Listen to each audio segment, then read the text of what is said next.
You ever watch any of those videos on the internet? I think there's a whole show about it, about like construction failures, buildings falling down. Engineering disasters. Yeah. Or building disasters. Massive failure. Those things are crazy, aren't they? Yeah. Yeah. I was thinking about that verse that Jesus had where he was talking in I think it was Matthew 7. We got a song about it. Remember he said, build your house on the rock. Wise man builds his house upon the rock. Yeah. But you don't want to build it on the sand. The I like foolish man did. Yeah, that's right. I like building. Around here, we don't really have sand issues. We got a different issue in this part of the world. We're in central Kentucky. Karst. We have a karst system, don't we? Mammoth Cave covers a lot of places, doesn't it? That's right. We call them sinkholes. Yeah. Is that a regional thing, or do everybody know about sinkholes? No, I think karst is the technical word. Yeah. Karst area. But, okay. But we do have a good limestone foundation around here. Yeah. We do. But there's places in between that where it's been covered over, not with sand, but with some soil. Right. And sometimes they fall through. Yeah, there's Create those big sinkholes. Yeah. There's a big example of that happened around Bowling Green, Kentucky. Yeah. Everybody remembers a few that. years back. The Corvette Museum. Yeah, those big high-dollar cars. They had it on a video camera. All of a sudden, a hole fell out. And actually, you can get on YouTube. I think I think there's a video on there. Watch those big high-dollar cars just sink right down on the ground. Yeah. That would have been a rough feeling. Beautiful building. Yeah. Yeah, everybody that's driven up down I-65, you know the building well. Yeah. So I heard somebody, when that happened, I remember talking to somebody, and they said, why in the world would somebody build on a sinkhole? Yeah. Well, you don't always know what's under there, do you? Yeah, well. Maybe they should have done some more testing or something like that. I think that, I bet somebody after that happened probably went back and looked and said, who was the engineer that did the testing? Right, Yeah, right. Yeah.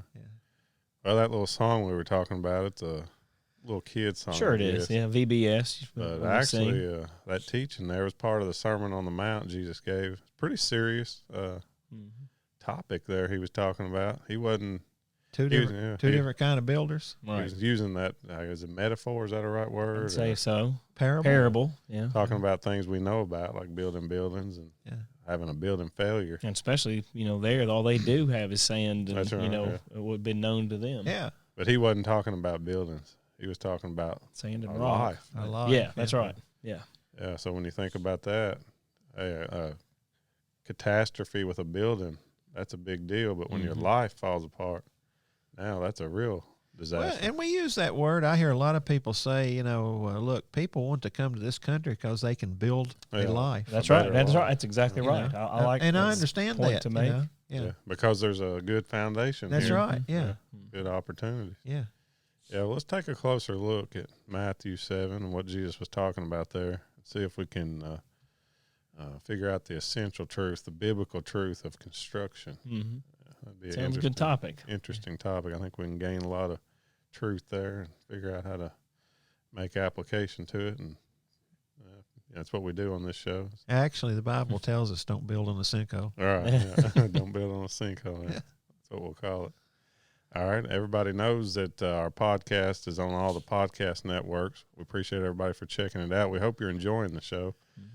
You can always reach out to us, comment, or send us an email to theessentialtruth@yahoo.com. Make sure on any of those platforms that you're watching or listening to the podcast that you subscribe. That way you'll know when we put out a new episode, and help us out on YouTube too. I'm still trying to get that YouTube going. That thing baffles me. I can't figure it out. But if you want to help me out on YouTube, go on there and subscribe. Click the bell on YouTube. Leave us a comment. And like it, share it, share it. That's a big one. Give us the ratings, too. Yeah. Make sure you hit that rating. If you hear one of our podcasts and you think, well, I know somebody that would like that, well, just copy the link, text it to them. Share it. And share it. We would appreciate it, and gets the word out about our podcast, and ultimately gets the essential truth out. That's That's right. what we're trying to do. That's exactly about right. Jesus. So, all right, well, let's look at these construction tips we can find in the Bible, and go from there. We'll be right back. All right, we're going to talk about the essential truth of construction. We already mentioned it. Our primary text, I guess, we're going to be looking at the Sermon on the Mount. Last part of it. Last part of it. Matthew 7:24 through 29 is where you can find what we're talking about. Jesus tells this little story or parable, we sometimes call it. It says, anyone who listens to my teachings and follows it is wise, like a person who builds a house on solid rock. Though the rain comes in torrents and the flood waters rise and the winds beat against the house, it won't collapse because it's built on bedrock. That makes sense. Mm-hmm. But then he compares. He says, but anyone who hears my teaching and does not obey it is foolish, like a person who builds their house on sand. When the rains and floods come and the winds beat against the house, it will collapse with a mighty crash. So there you go. The last verse, 28, he wraps it up. He said, when Jesus had finished saying these things, the crowds were amazed at his teachings, for he taught with real authority, unlike the other teachers of religious law. Mm-hmm. It is kind of an amazing, it's a simple little story, but when you take a step back, there's a lot in there, isn't there? Yeah, and I'm sure the people that he was talking to there, they probably said, I've seen that happen. Yeah. So they had. Yeah. Like I said, that's all they knew. Yeah. They know rock and sand in that region. Like some of those. Where this would have been spoken.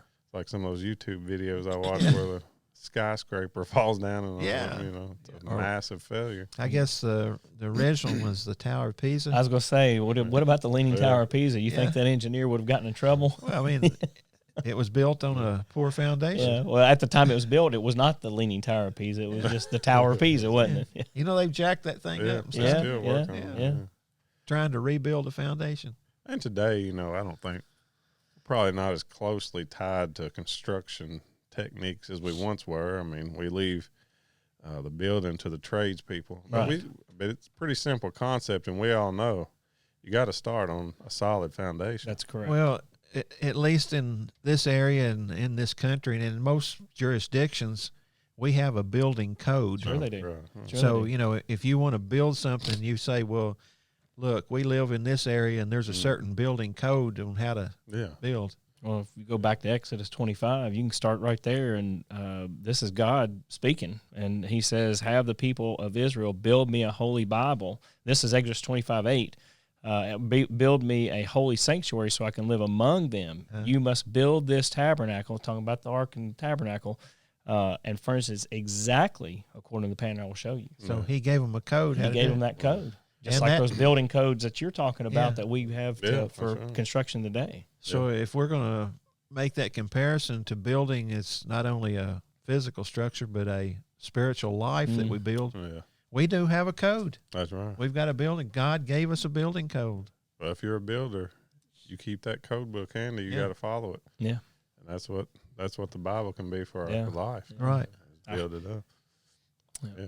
Look at I think he was making some comparisons there. Well, don't you think? Yeah, you call this, and everybody's heard that Sermon on the Mount. Yeah. Mm-hmm. I guess that's something we've said because he went up on a high. It says I think it starts out and says he went up on a high spot. I think some Bibles have those little headings across there. It probably But if you look at that whole thing in Matthew 7, he's doing the same thing with several things. Right. He starts off and he's making a comparison between two different kinds of trees. Right. I mean, if you look good fruit, bad fruit. In verses 15 and 20 in Matthew 7, he says there's a good tree and a bad tree. Yeah. Makes a comparison. Yeah. I remember that time he came up on that tree and it didn't have the fruit. fig tree. Right. He actually cursed it some way. And it withered instantly, Rotted away. So that's not what he was looking for. No, and he goes on in that same section in Matthew 7 because it's a really interesting, concise teaching there. Right. But he not only compares two trees, but he says there's two kind of kingdoms. Yeah. He's talking about really two kinds of people. Two kinds of people that follow kingdoms. I mean, I guess you would say there's two kinds of disciples or followers or believers. He said there's, the one that does something of the will of the Father and those that don't. Right. Yeah. Yeah, he kind of gets pretty point blank there in 21 and 23. Yeah. I'd say that probably left a lot of them their head scratching on that particular parable there. Yeah, he says, not everyone who says, Lord, Lord, but those who do what the will of the Father is. So and then he gets to what you read a while ago in the final part of the Sermon on the Mount. He said, look, I'm comparing wise people and foolish people. Right. So he kind of caps it off. Yeah. about that. Yeah, I think that's right. I think there's a distinction there of hearing and doing. I mean, don't you? I mean, I guess you could know the right process to build, but if you're not willing to do it for whatever reason. Well, I think this whole section, Matthew 7, he says, if you don't bear fruit, it's worthless. Right. He said, if you don't do what I say, if you hear it and don't do it, it's worthless. Mm-hmm. And he says it's the difference between being wise or foolish. Mm-hmm. All those make sense. Well, if I was just going to say, go back to Romans or Exodus 25 again. I mean, there was a perfect plan for the tabernacle. And it encompassed a lot of things. It wasn't for them God just didn't reveal a plan to them and they didn't do nothing. Right. They actually built it. They did. They did it exactly to God's plan. Yeah, we were talking about the ark earlier too. That's right. The ark is another good one. Yeah. I'm talking about Noah's ark. Well, yes. I mean, God gave him a blueprint. Yeah. This long, this big. Yeah. Put the tar That's on right. this certain way. Noah followed the. That's exactly right. Blueprint.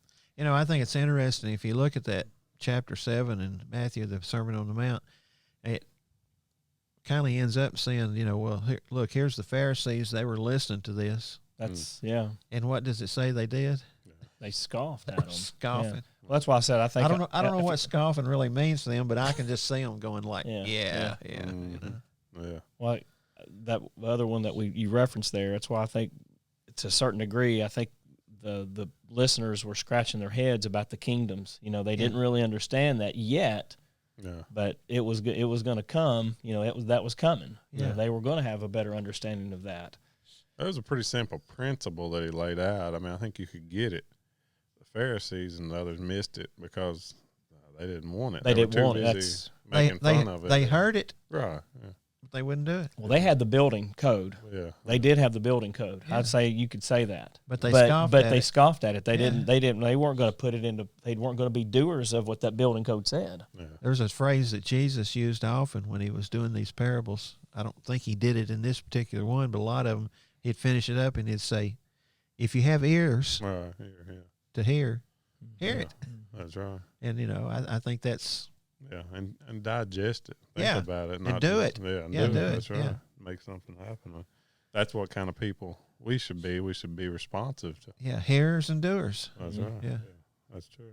This isn't the only time in the Bible. I mean, this principle runs through the Bible. Yeah.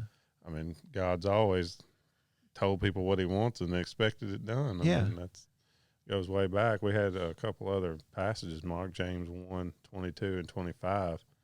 Says, but don't just listen to God's word. You must do what it says. Mm-hmm. Otherwise, you're just fooling yourself. Or if you listen to the word and don't obey it, it's like glancing at your face in a mirror. You see yourself, walk away, and forget what you look like.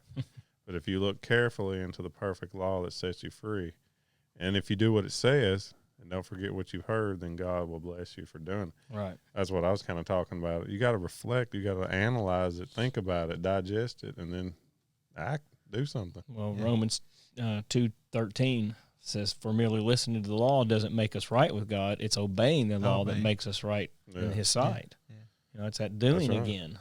Jesus put it pretty point blank. John 14:15. He said, if you love me, you'll keep my commandments. Do what I say. Yeah. Yeah, man, that's right. I like that passage you read in James, and I like the way he made that comparison. It's like looking in a mirror. Yeah. Mm-hmm. Sometimes it's hard to see yourself, isn't it? Yeah. And but he said, if you look in that mirror and you forget what you look like, that's just stupid. Well, that's right. Yeah, well, it sort of reflects a haphazardness or a carelessness, I guess. Right. Yeah. Foolishness, I guess. Denial. Yeah. So let's look at I've already said it's a comparison.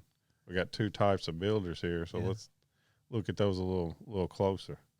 What about he starts off with the wise builder. What kind of person is this? What do you think? Well, it's a person that has some knowledge. A thoughtful person. Mm-hmm. He has, I don't know, he gained the knowledge from somewhere. Mm-hmm. Right. About how to build. Well, I like to build. I like them. Yeah. I guess I'm a hobby builder. Yeah. That'd be me. You're a little bit better than I am. Some of my projects turn into a little bit more than that part-time deal. But you better know what you're doing. Yeah. You got to have some knowledge. Yeah. I've got a whole library of books. That was pre-internet, I guess. Yeah.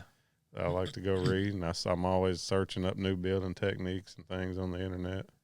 You got to know you got to know what you're doing. Yeah. You build something because it'll get tested. Yeah. Mm-hmm. Well, like I said, my grandkids have talked me into. Well, actually, I talked them into supporting me, but we're going to build a tree house. Oh wow. oh yeah, Yeah. And I've been watching all kinds of videos and researching how to build a foundation for that. that's right. And I've actually found these attachments that go on trees. They call them a TL, I believe, Oh yeah, that a guy invented. pivots a little bit. Really? Yeah, and it's a way to make a foundation. Yeah. Really? So- In a tree. So you can find the knowledge. Yeah, Yeah. Well, You're not going to use a softwood tree, though, are you? No, You're it's a hardwood good old hardwood tree. tree. Yeah. But I didn't want know a good hard foundation. I That's didn't what know I'm about saying. that. yeah, You know, my thought was, well, just nail a board on a tree. But Yeah. that guy said, hey, that tree will grow and it'll push it off, and it won't be a good foundation. Right. yeah. That's right. That's Well, interesting. knowledge. We're Knowledge, talking. yeah, we're it's talking about knowledge. foundations. Yeah, I mean, really, pretty much step one is you got to know something. Yeah. Mhm. I mean, maybe step one is you commit to building something, but then you got to figure out yeah, how to do it. Got to have that knowledge, and everybody starts somewhere. I mean, when you start building, you don't know how to do it. You learn. You Yeah. look for Yeah. somebody who knows right. and try to learn. So Well, wasn't it the writer in Proverbs 23 that said that the wise son yeah, listens and learns? yeah. You know, so That's right. it doesn't mean everybody just has that knowledge. It doesn't just Yeah. fall on them, That's right. but the knowledge is there if you learn it. Right. Well, in the building trade, that's how you learn. A lot of times you have a internship or what do you call it, where you Yeah, that's right. I You, think it's follow around another journeyman builder. or Yeah, yeah. And you we get that do a lot of experience. that. Yeah, we Get do a that lot of that now in experience and school knowledge. systems. Yeah. that's right. So if we're making this comparison, to me, building a life, Mm-hmm. I mean, Which a spiritual life is really what we're talking about is the thoughts and the Yeah. words and Right. the actions of our life.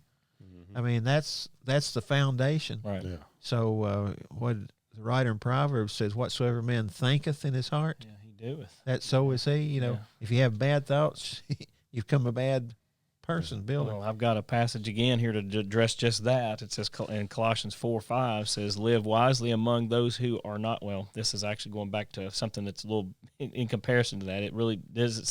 This says those who are not believers and make most of every opportunity. Let your conversation be gracious and attractive, so that you will have a right response to everyone. That point, though, is about how we live Yeah. in, I guess somewhat in the world, but how people are going to be able to see us. And if we want them to be that person who, if they can build a life that's going to better themselves, we need to be that person that's, that contractor, I guess, if you What did want he to say? say He that. said, let your what? Let your conversation What does be he mean? gracious and attractive. Conversation? it's just What's your way of being. Being, that's what I'm saying. And Let that's us your- be that contractor to help them build that life. Yeah, and in those conversations, that's your words, your thoughts, Right. your actions. Right. That's what he's meaning there. Right. I think another point, a good point, is a wise builder knows that he's going to get tested. His structure, his building is going to get tested. Well, and again, if you go back to what I just read, I mean, just think Yeah. about people who are out there who watch us, Yeah. who may not be believers, That's right. and think about if we acknowledge a storm, which Yeah. I think it's where you're going to, but if we acknowledge a storm, but yet we come out of it and we are not, we're not woe is me, and we are that same person as we come through that, and they see us as that same person. Yeah. We've weathered it, then That's I right. think again that going to help them build a life that is what we're wanting from this. Yeah. Well, when you build a building, it's going to get weathered. It's going to get tested. The same as with your life. I mean, as you build your life, I mean, there's going to be some tests, troubles. And, Kind of back to my treehouse analogy. yeah. What went through my mind is Mm. how much weight's that going to carry? There you go. There's going to be a storm there because Yeah. everybody's going to climb up in it. Your grandkids. Yeah, they're and the I storm. said they're going to storm it, Yeah. and then I got to thinking, we're going to have some big winds. That's right. This thing's on 2 trees, and Yeah. how's it going to, how's it going to stand that? Right, yeah. And that's the way life is. Yeah. There's going to be lots of storms in life. Nobody would build a house and say, well, it's not raining today, so I'm not going to put a roof on it. Not worried about how. Yeah. You know, sooner or later it's going to rain, so you put a roof on your house. Yeah, and you think about, what am I going to do when the wind blows? Yeah. How's it going to stand it? I really do think some people live their lives thinking, it'll be all right. I'm not really going to get tested. It's not going to be. But yeah, you might as well know. Storm's not going to come. You might as well know it's coming. It'll be there. If you live long enough, you'll figure that out. So talk about the foolish builder then. We got the wise builder, but now the foolish builder. He didn't build on the solid foundation. What can we say about him? Is he just stupid? Bad contractor. You know, I think when you look at this parable, you know, somebody might have a tendency to say, well, here's a really brilliant, smart guy, and here's a stupid guy. Yeah. And I don't think that's exactly true, because I think this foolish builder, he might be a well-educated guy. Right. You know, he might, really have some good facts. Yeah. You know, but it's how he looks at the foundation, you know. Yeah, I think that's right. I guess when we're talking about building lives, that's what we're talking about really here. People build their lives based on all kinds of philosophies or ideas, or mostly our philosophy is just whatever we want. Yeah. We just build it however we want it, you think? Yeah, and I have actually seen some builders who could build a nice, cosmetically, a really good structure. But, they hired an engineer to come in and say, what do I need for the foundation? Yeah. And the engineer said, well, you need this kind of footer. You need to do this. And then this person says, boy, that's going to, I think I can get by with less than that. That's right. It happens all the time. As a matter of fact, Joe over there told me that he built a house up the street, and he didn't do all that. That's right. Well, you don't really want to invest in the foundation. You'd rather have a nice kitchen or something. But right. You better have your foundation secured. I mean, don't you think? That's exactly right. So there's a lot of reasons, I think. You could be just foolish, haphazard, unconcerned. Like we said, you might think you're not going to get tested. Maybe you just want to cut corners. I don't know. Don't follow your building code. Yeah, that's right. Even. You don't take the code talking about following your building code, I think that's what happens with a lot of people when they look at the spiritual code of the Bible. Yeah. Or God gave us a code, and they look at it and they say, well, that doesn't actually fit what I want to do, so that's out. I'm going to skip that. Yeah, I think that's right. Yeah. Some people just don't, we're talking about having ears to hear. Some people just don't want to hear it. Right. Yeah. Don't want to hear it, but you end up building on shaky ground. Right. On one of those sinkholes, and then down it goes. And, there's some things in the Bible that are they're tough. They're not just, easy. Yeah. I think some people don't want to be tried that way. Do you think?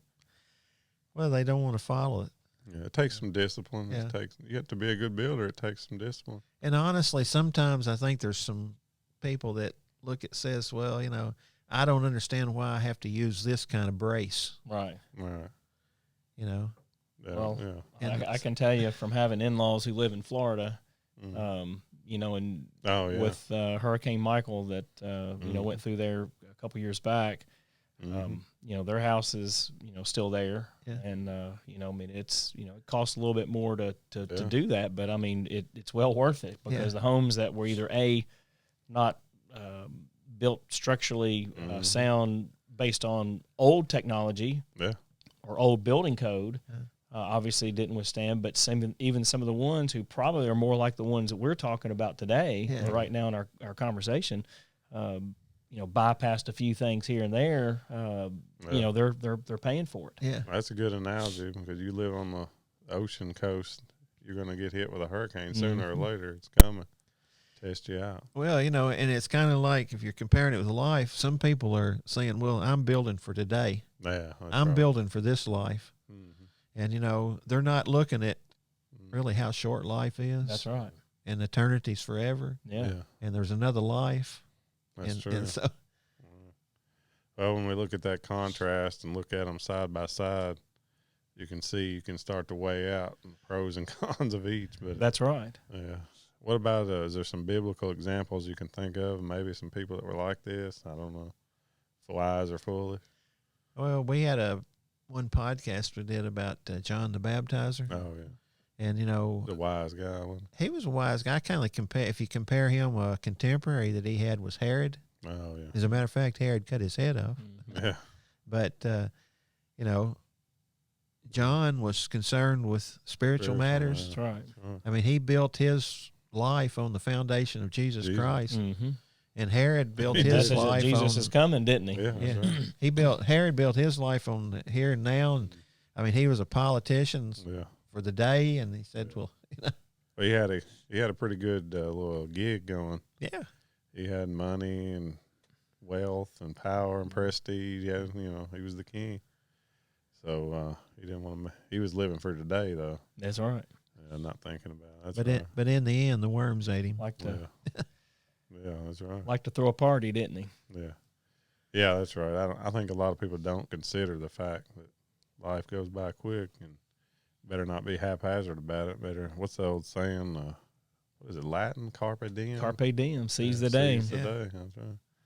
All right. Well, let's take a quick break right there, and we got a few more points about this. I was thinking about that testing, time testing. That statement we say. Yeah. Something been time tested. Yeah. We'll look into that a little bit and see a few more verses about that. We'll look at that as soon as we get back. All right, we're back. We're talking about the essential truth of construction. Of course, we're talking about building a life. You might say, "Well, I'm not a builder or construction guy or whatever." But we're talking about building life. Mm-hmm. Everybody's building, and not only something. life for that's right this world, but for beyond. that beyond. That's right. Everybody's building something. We brought it up. What I think Bob Dylan said: you got to serve somebody. It might be the devil or it might be the Lord, but you got to serve somebody. So the truth of the matter is, to live is to build. Yeah. That's right. You're going to build something. We even made a point earlier in our conversation. People come to this country to build a life. That's because we do have a great foundation here in our country. Yeah, we're building something, and we're building on something. Yeah. Something, And we've compared the two kinds of builders. A person that builds for this life, or a person that builds for eternal life. That's right. If you want to build something that lasts, you build on a strong foundation. Yeah. That's where you start. 1 Corinthians 3:11-14 says, "For no man can lay a foundation other than the one which is laid, which is Jesus Christ. Now, if anyone builds on the foundation with gold, silver, precious stones, wood, hay, straw, each man's work will become evident, for the day will show it, because it is reserved for fire, and the fire itself will test the quality of each man's work." Yeah. Pretty concise verse, isn't it? Yeah. Similar to the parable. It says there's two foundations. One's Jesus, and one's things of all this the world. other stuff. Anything else. Yeah. That's right. And they're going to get tested. And we'll I like the way he said that, because he said, it'll be revealed. If you're building for this world, you'll be, That's right. If you're building for silver and gold, you may reach that. That's right. Yeah. We don't want to build on things. That's right. Yeah. Well, when you look at two houses, it's not always apparent whether one cut corners or not. You know what I'm saying? You could have two houses and they both look great because they're covered up with drywall and paint. But don't you think in this parable, these two houses that they built before the storm came, you might look and say, well, both are beautiful. Right. Look fine to me. I'd live in either one of them. They look good to me. But the test, like that verse was talking about, it's going to be tested. That's what tells the tale. Isn't it? So when do you look? After the hurricane hits. Yeah. After the rain comes down. Yeah. I saw a big hurricane talking about that. It hit, it was a few years ago. There was this one guy, everybody made fun of him because he made this crazy looking dome house. Mm-hmm. There's one down there, down there at the Cape. You've seen it. I think this one was even crazier than that one. Really? It was some kind of weird thing. But this whole town got wiped out, and his was the only one standing. Mm-hmm. He constructed it to stand the storm. Right. I guess he had the last laugh. Yeah. Sometimes even though I said you couldn't tell those two houses apart or somebody, you could probably build a mansion. Yeah. For the cost of what a modest house would be if you cut all the corners. Yeah. But don't forget that test is still coming. Yeah. And the mansion will collapse when it's not built right.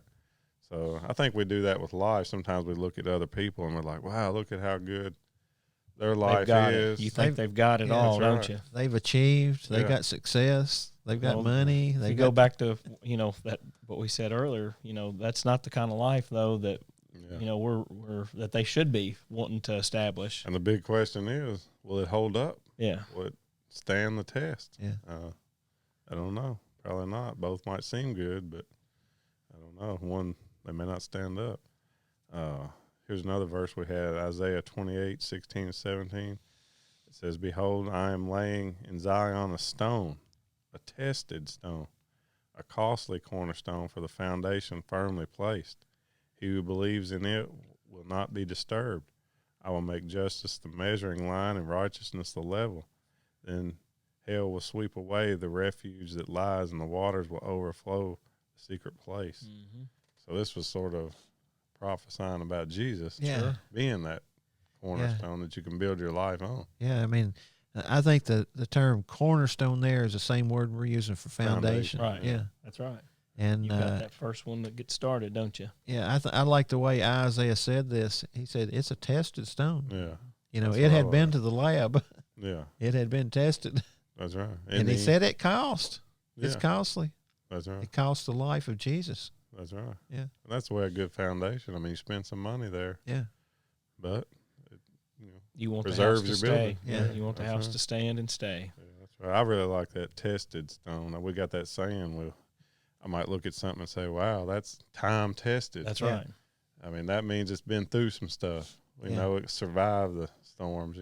Well, the wonderful thing about the cornerstone of Christ, he not only came and lived, he died, and he was resurrected. Right. Yeah. So we know that he can stand the storm of death. That's right. Yeah. We'll go back to that for a second. One thing I also get out of this too, out of that Isaiah passage, is that I think there's part of what we're doing right here. Mm-hmm. I think that whole passage is also about the essential truth. Yeah. I think I mean, because that's the truth that's being revealed to us right there. Yeah. From Isaiah, and I know he did a lot of that. The prophecy about Christ coming. Yeah. But I think in that verse right there, he's telling exactly what Christ is going to be for us. I agree. And building that life. And when you talk about Jesus, I say this all the time. Jesus didn't just come proclaiming truth. A lot of people have come proclaiming truth. Right. Prophets, apostles, they all proclaim. Jesus is truth. Yes. I mean, he is the embodiment. He is God. Yeah. I mean, he is the standard. Yeah. So, I mean, I think that's what that means, to build on Jesus, the truth. Where we at, only the costly and tested foundation, of the Lord Jesus Christ. Right.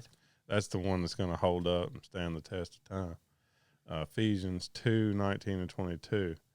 It says, "So they were no longer strangers and aliens, but you are fellow citizens with the saints and are God's household, having been built on the foundation of the apostles and prophets." There's that truth. That's right. Built on truth. Christ himself being the cornerstone. Yeah. Kind of referring back to Isaiah. Yeah. In whom the whole building being fitted together is growing into a holy temple for the Lord. So that pretty much lays out the spiritual blueprint right there. Yeah, and it says, here's the foundation, Christ Jesus. That's right, laid on that truth. Yeah. Yeah. So let's talk about the storm a little bit. We probably want to not think about it a lot, but like I said, if you've been around long enough, I'm no, what do you call it, a prophet or a fortune teller or whatever. I can't see the future, but I can guarantee you there's a test coming. There's trouble coming. That's just life. Well, you're talking about a foolish builder. A foolish builder might come in and say, look, you don't need this foundation because the weather here is perfect. Right. Yeah, that's right. You're never going to have any rainstorm. That's right. You're never going to have any big, strong winds. Yeah. You're never going to have a flood here. Yeah. And would a person believe that? I mean, no. A wise builder would say, well, I hope I don't have a flood. Yeah. But, it's possible. Mm-hmm. Yeah. I hope the winds don't blow on this house, but, probably they will. Right. Yeah. I hope the rains don't come down in a torrent, but most likely they will. Mm-hmm. I had to have some heat and air work done a while back.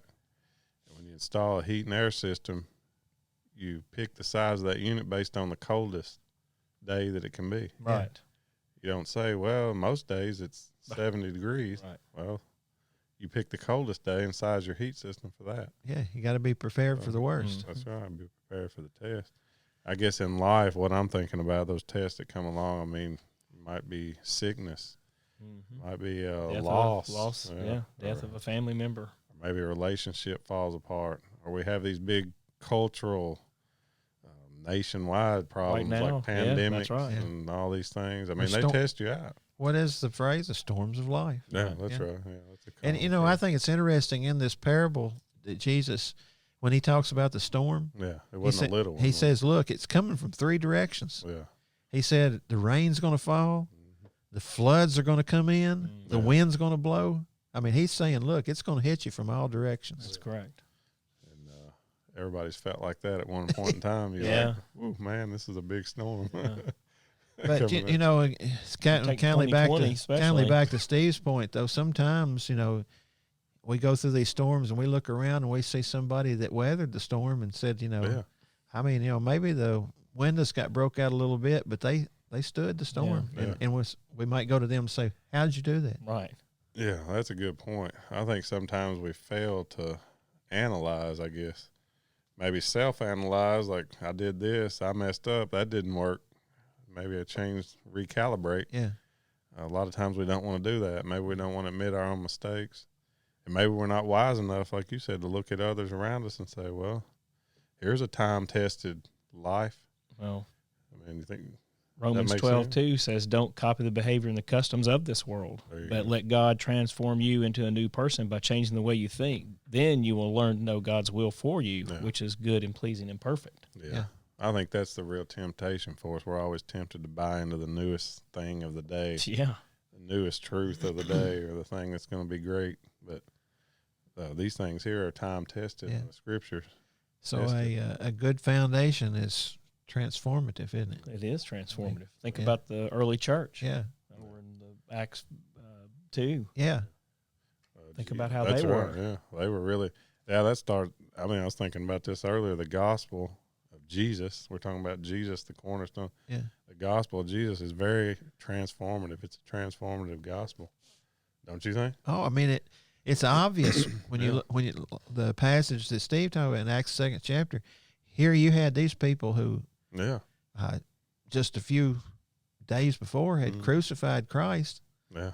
And now they were saying, "I'm sorry. I realized what I did. I want to be changed." And they were transformed. Mm-hmm. They were changed. And it was so obvious. We were talking about this earlier. People noticed. Yeah, they noticed. People around them noticed, and some of them were like, "I want in on this." That's and the church expanded. Yeah. Big time. Now, some people noticed, and they were like, "I don't like this." Goes back to like the Pharisees and scoffers. Yeah. They scoffed at That's them, didn't they? And they caught some heat over it. I mean, some persecution. But either way, they changed, and everybody knew it. Which goes back to, you patted there on the Bible. I mean, that's it. That's right. time tested. I mean, we have the facts of what took place during that, and here we are 2,000 plus years later, and we're still talking about Christianity, the transformative nature of the gospel, that good news, that perfect plan, that perfect building code that existed. Wasn't it in revealed to us? Wasn't it in the letter that the Apostle Paul wrote to the church at Corinth, where he pointed out, he said, "Look, don't be a liar. Don't be a fornicator. Don't be a person that hates." And he went through this whole list of terrible things. And he looked at them and said, "You were that before." That's right. Now you're different. He said, "You're transformed. You're different." And he pointed out to him what changed you. Yeah. He said, when you were baptized into Christ, you built your life on the foundation of Christ. Right. You committed right there. You were changed. That's right. The way you thought, Yeah. the way you lived, the actions. Think about Paul himself in his transformation, if you want to call it that. Yeah. He went from Saul to Paul, and everything changed. Yeah. Yeah. He was out killing Christians. Yeah. In Now just a he was few leading short them. days, and He's trying to convert them to Christian. Yeah. And what was it we heard about read about the Ethiopian eunuch? Yeah. Yeah. That's right. After he was transformed, he went about his way rejoicing. That's exactly right. Yeah, it's no small thing. It's a great thing that Jesus did for us. He gave us that opportunity. Salvation is an opportunity to transform, to rebuild ourselves. Yeah. And we can do that by laying our foundation on the truth of Jesus. Yeah. And, it doesn't make it doesn't make the storms go away. Right. It just prepares you for it. Just has a way to deal with it. I mean, we talked about Herod and John the Baptizer. Yeah. Well, John had his foundation built on Christ. That's right. He still got his head cut off. Mm-hmm. Yeah, still trouble. But he was transformed, and he had a foundation that guaranteed his eternal salvation. Right. That's right. Herod, not so much. Yeah. Well, here's some a little nugget of wisdom for end up on Proverbs 12:7. It says, "The wicked are overthrown and are no more, but the house of the righteous will stand." Mm-hmm. So it's all about that test. It's coming. We'll find out. The ultimate test, of course, is judgment. Yeah, and I think this parable, we've compared it to the storms of life, Right? Yeah. And I think that's acceptable. Mm-hmm. But I really think what Jesus was really the main point of what he was getting to. Look, he said the storm that he's talking about is going to be Judgment Day. That's right. Ultimate test. It's going to be, it's going to be the end. That's right. And he said, "Are you ready?" He said, "You can have a foundation that will stand the judgment of Christ." Right. Mm-hmm. So really, we're talking about building for eternity. Right. Yeah, and that's what Jesus was talking about. Yeah. And I think that's what a lot of those parables in the Sermon on the Mount. Yeah, I think that's good. Let's follow the code book, follow the book, and build it right. Build our lives right, and it'll hold up. So another good episode in the books. I appreciate everybody for listening. We do hope you've been enjoying the podcast. Again, help us out. Subscribe anywhere. Share the content. If you know somebody that wants to listen, share it with them. If they don't want to listen, share it anyway. I don't know. Maybe it'll get through. But anyway, we'll be back again soon. We do this podcast weekly. We do it every week, Wednesday evening at 7. You can catch it on YouTube or any of the platforms.